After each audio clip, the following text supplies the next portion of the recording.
Have you ever stopped to think that sometimes the greatest enemy in our lives is not the world outside, but what we carry within? Well, BoJack Horseman exposes exactly that. He is famous, rich, had everything that many people dream of, and even so, he lives sunk in emptiness, addiction, and loneliness. It seems contradictory, right? But it is precisely in this contradiction that the series touches on a wound that may also be yours. After all, how can someone who has everything feel like they have nothing and more? Don't we also fall into this cycle seeking recognition, success, or approval as if they were bandages for old wounds? The curious thing is that the series does not answer with ready-made phrases, but throws questions at us that echo long after the episode. And what if I told you that understanding BoJack is not just about analyzing a character, but also about understanding choices that we all make without realizing it? Maybe you will discover here that some of his pains are, in fact, reflections of your own. And this can be a turning point, because when we understand the root, everything changes. But first, if you are a fan of cinema and psychology and want to understand the mind behind your favorite character, subscribe to the channel so you don't miss any video.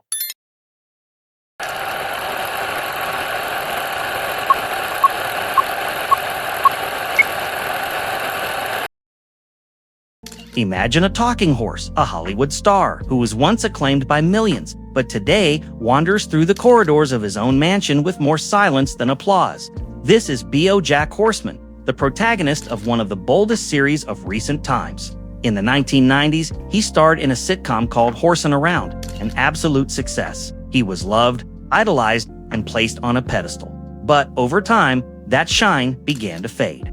The curious thing is that even being an animated character, BoJack carries a brutal humanity. He is sarcastic, self-destructive, and full of contradictions. He is the kind of figure that you don't know whether to embrace or avoid, because his intensity disturbs, but also connects. Who has never met someone like that? He is the representation of, I had everything, and now I don't know what to do with anything. BoJack's career is like a broken display window. On the outside, it still shines a little, but as soon as you get closer, you see the cracks. He seeks relevance, but also despises Hollywood's game of appearances. This love-hate relationship with fame reflects many people who reached the peak and then found themselves without purpose. It is like that former player who was once a team idol and today lives off memories. But BoJack is not just the decadent actor trying to stay in the spotlight. He is also a caricature of a society that turns people into products and then discards them mercilessly. The curious thing is that he himself feeds this cycle. He wants to be loved, but does everything to be hated.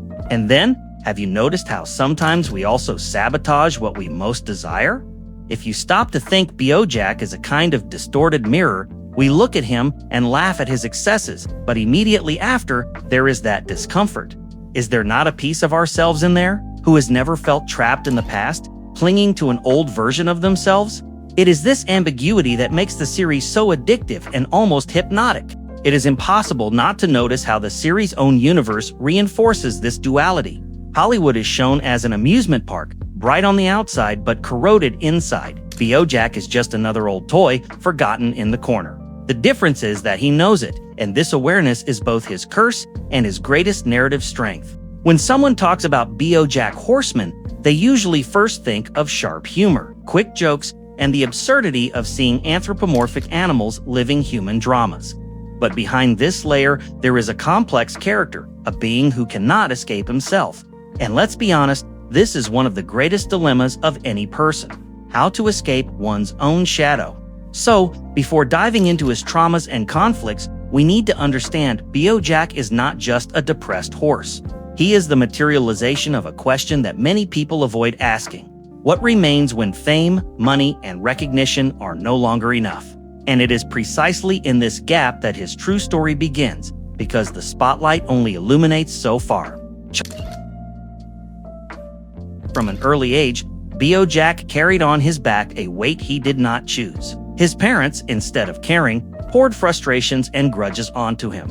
The mother, cold and distant, seemed incapable of showing affection. The father, bitter and abusive, vented his own pains on the child. Imagine growing up in this environment, where every word was a blade and every silence an abyss. This was BoJack's emotional cradle. One of the most painful marks of this childhood was the lack of validation. No hug, no "I am proud of you." When a child does not receive this type of emotional nourishment, they learn to seek outside what they should have found at home. And BoJack, hungry for recognition, found in fame his substitute source of affection.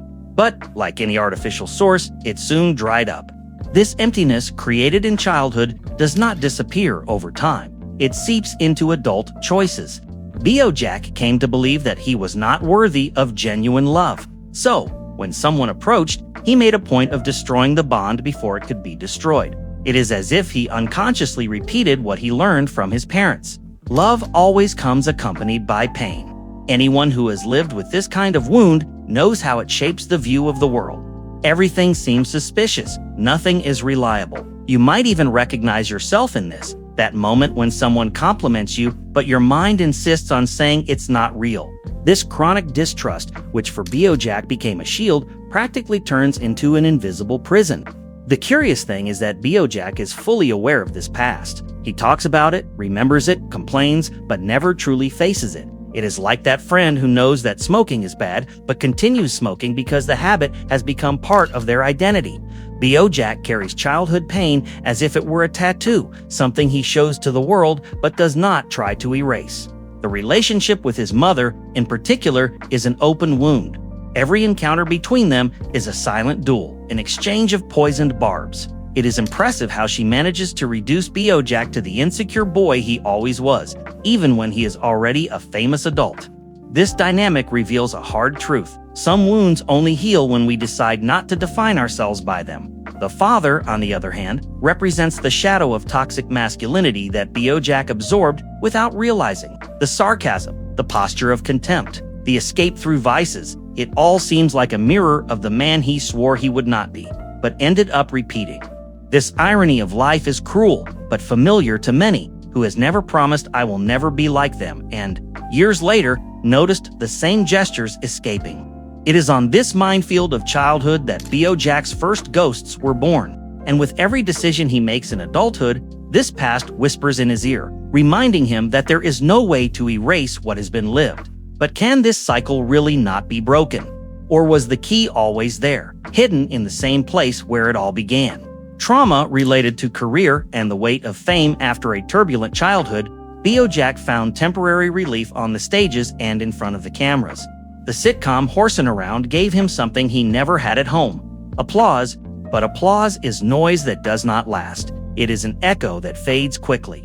Fame arrived like anesthesia, but like any anesthesia, the effect wears off. And when it wore off, the emptiness returned even greater. The curious thing is that BoJack's career was never about art, but about emotional survival. He acted to be loved, not to express himself. This detail changes everything. When work is a disguised request for affection, every critique becomes a punch, and every forgetfulness becomes abandonment. It is not just professional rejection, it is existential rejection.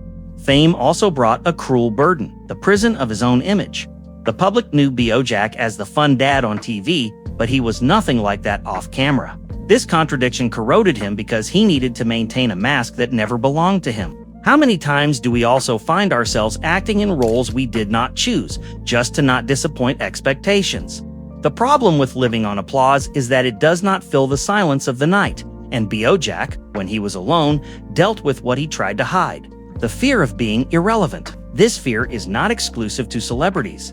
Anyone can feel it. The professional who was once recognized and today is not remembered, or even someone who feels they have lost their shine at home or among friends. There is also the shadow of comparison. In Hollywood, there is always someone younger, more beautiful, more interesting. For BoJack, every new face on screen was a reminder that he was falling behind. This feeling is almost universal. Who has not found themselves scrolling a feed and feeling that other people's lives are moving forward while theirs stagnates? The irony is that, even hating the world of fame, BoJack cannot distance himself from it. It is as if the industry were an abusive relationship. It hurts, but he comes back. This addictive cycle shows how much we sometimes seek in harmful places, what will never give us what we need. He wanted love in exchange for audience, but what he received were contracts and forgetfulness. The career, which should have been a source of pride, became a trigger. Every attempt to return to the spotlight also became an opportunity for failure. And failing for BoJack was not just losing a role, it was confirming the belief that he was never enough. This association between work and identity is dangerous, and many people today live trapped in this same knot.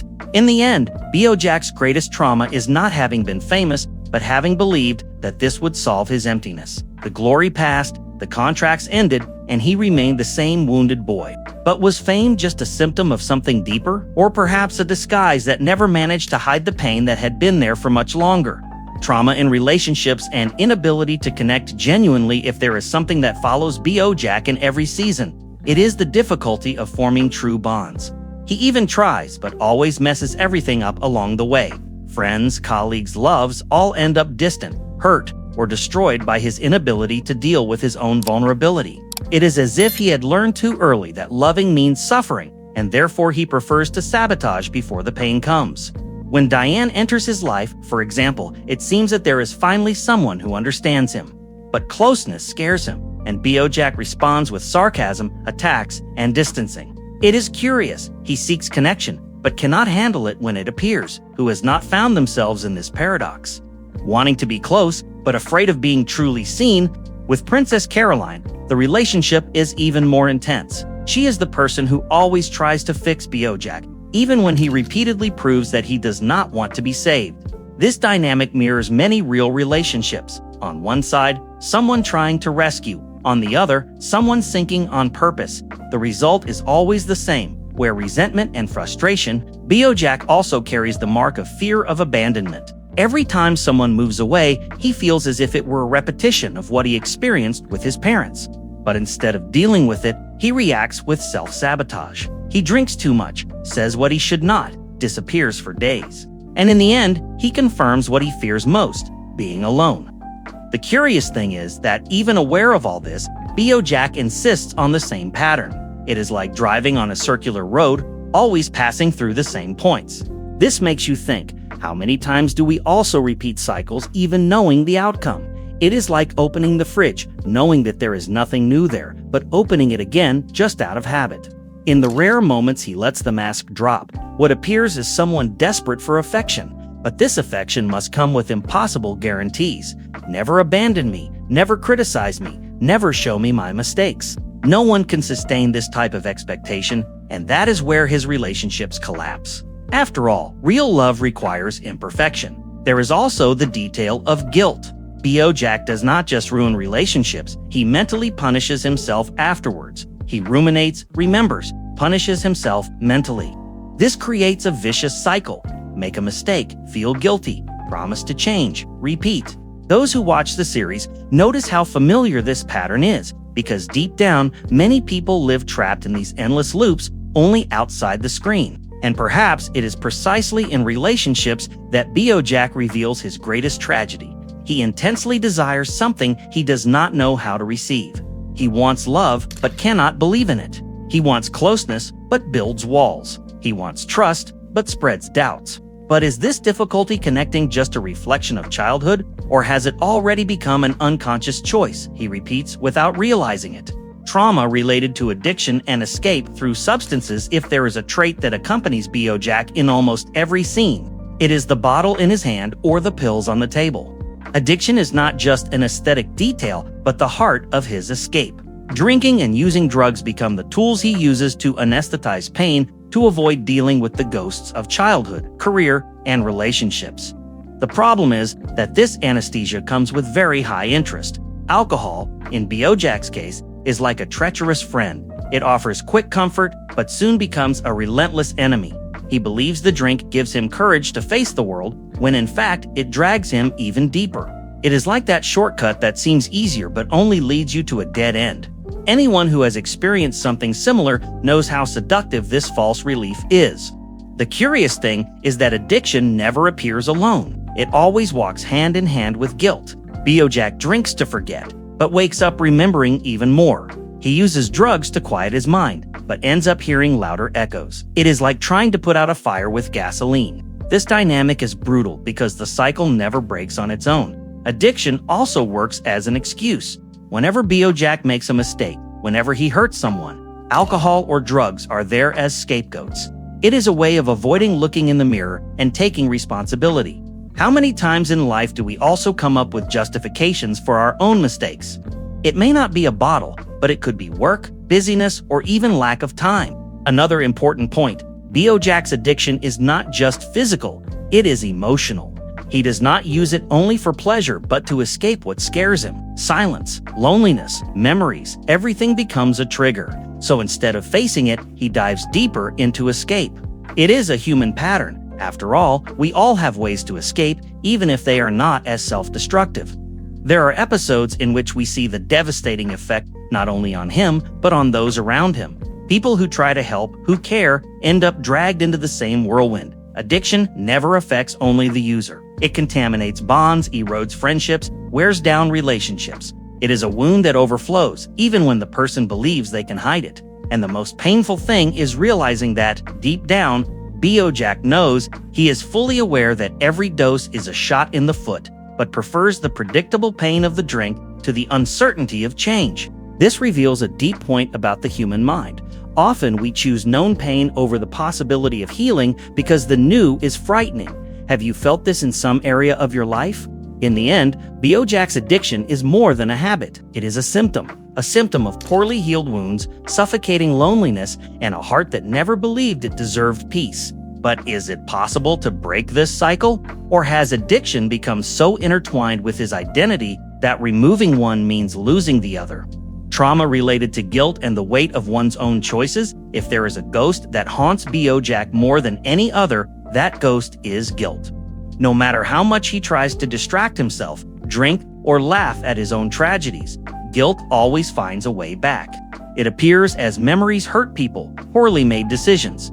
It is almost as if he carries a backpack full of invisible stones. And we are not talking about small guilt like forgetting to call a friend. These are heavy guilts, involving lives, friendships, careers, and even irreversible tragedies. The worst part is that BoJack knows it. He knows he could have done differently, but did not. This type of awareness hurts more than any external judgment because it comes from within. BoJack's mind works like an endless courtroom. He is the judge, the defendant, and the witness all at once. He relives situations, replays dialogues, analyzes mistakes as if rewinding an old tape multiple times. It is impressive how this mechanism does not help him change, but only traps him in the same cycle. Who has not lost nights of sleep ruminating over something that already passed? Guilt, for BoJack, also becomes an identity. He does not just feel guilty, he believes he is guilt itself in the form of a person. This detail is devastating. When someone confuses themselves with their mistakes, they begin to believe that redemption is impossible. After all, if you are the mistake, how do you separate from it? And there is a cruel detail. BoJack's guilt mixes with pride. He wants to see himself as a victim of the past, but at the same time, he does not accept being merely a product of it. So he punishes himself. It is as if he says, "I chose wrong, so I deserve to suffer." This thought is more common than it seems. Many people punish themselves for past mistakes that can no longer be undone. The curious thing is that this guilt does not make him a better person. On the contrary, it paralyzes him. Instead of using mistakes as lessons, BoJack uses them as chains. This leads to a reflection. Does excessive guilt really help repair, or does it only keep us trapped in the past, preventing us from moving forward? The heaviest moments of the series show how this burden accumulates. Unresolved conversations, people he disappointed, opportunities he wasted, all return in flashbacks or even disturbing dreams. It is as if his own mind conspires against him, constantly reminding him that there is no escape. In the end, BoJack lives as a prisoner of his own choices. He cannot forget, cannot forgive himself, cannot let go. But is carrying this guilt a form of penance or just a way to avoid true responsibility? Each trauma BoJack carries acts as a filter through which he sees life. It is as if he can never see things for what they really are, but always for what they remind him of in his past. Abusive childhood made him seek validation and fame. Loneliness made him cling to vices, and guilt made him believe he does not deserve to be happy. His choices reflect these marks. When deciding to accept or refuse a job, for example, it is not an artistic decision but an emotional one. He thinks, Will this give me the approval I never had? And of course, this is a trap because approval is never enough. That is why we see BoJack stuck in projects that bring him no joy, only the illusion of importance. In relationships, the logic is the same. He does not choose the people he gets involved with out of true affinity, but for the expectation that they will fill gaps left by the past. But no one can sustain the role of healing old wounds, so sooner or later, the weight becomes unbearable and the relationship collapses. Addiction, in this context, is not only an escape, but also a choice. Choosing to drink, use drugs, or isolate is the way BoJack finds to postpone difficult decisions. He prefers numbness over responsibility. How many times do we also choose shortcuts that we know will cost dearly later, but we follow because they seem easier at the moment? Another reflection of these traumas is in how he deals with friendships. BoJack chooses to surround himself with people who, in some way, tolerate his self-destruction. It is no coincidence. It is safer to have around those who accept the worst of him than risk being abandoned by someone who demands his best. This is an unconscious but powerful choice. Even the way he deals with fame is shaped by these ghosts. He chooses projects that reinforce the image the public has of him rather than taking a risk with something new. It is as if he says, "I prefer to be remembered as a limited version of myself than risk being forgotten entirely." This choice reveals a lot about the human fear of failure. Guilt also influences every step. BoJack constantly chooses to distance himself from people who could help him because he believes he does not deserve that help. This is one of the most tragic decisions. He excludes himself from chances of redemption even before trying. How many times, without realizing it, do we also sabotage ourselves with thoughts like, "I am not good enough"? Deep down, BoJack's choices show how traumas do not stay in the past. They walk side by side in the present, shaping every action. But are these choices simply an inevitable consequence of pain, or is there a possibility to break the pattern and create new paths? Looking at BoJack's trajectory, we notice that his choices were always a mix of despair and self-preservation. A striking example is when he decides to return to stardom with the movie Secretariat. It was not just about acting, it was about proving to himself that he still had value. But in the process, he ended up sinking deeper into perfectionism and pressure. Another significant choice was his relationship with Sarah Lynn. He could have been a supportive figure, someone showing different paths, but he chose to sink along with her. This decision came at a high cost, bringing one of the darkest moments of the series. And here we see how choices made in pain rarely affect only the one who makes them, but also those around them. With Diane, his friend and confidant, BoJack chose to alternate between closeness and distance. At various moments, it seemed like he wanted to build something solid, but soon sabotaged everything with biting comments or selfish actions. This oscillation shows how he lived divided between the desire to be loved and the fear of being rejected. With Princess Carolyn, the choices were even more revealing. He knew she was always there to help him, but he used this loyalty as a crutch. He chose to lean on her instead of truly changing. This cost not only her well-being, but also the chance to transform the relationship into something healthy. Addiction also brought devastating choices. Every time BoJack chose to drink or use drugs instead of facing his problems, he was choosing to postpone life. These decisions accumulated like bricks, building a wall between him and any possibility of real happiness. And this pattern is recognizable in many of us, even if in different forms. Another example was his attempt to write an autobiography. Deep down, this choice represented the desire to control his own narrative, to justify mistakes and gain sympathy. But the book, instead of liberating him, ended up exposing his contradictions even more. BoJack wanted quick redemption, but discovered there is no shortcut to rebuilding a life. There is also the choice to isolate himself. How many times could he have asked for help, but preferred to lock himself in his mansion, surrounded by bottles and memories? This isolation was as harmful as any other mistake, because it reinforced the cycle of loneliness he feared. It is the typical paradox, fleeing abandonment by choosing solitude. In the end, what we see is that BoJack's choices were never neutral. Every decision, big or small, was a direct reflection of the traumas he carried.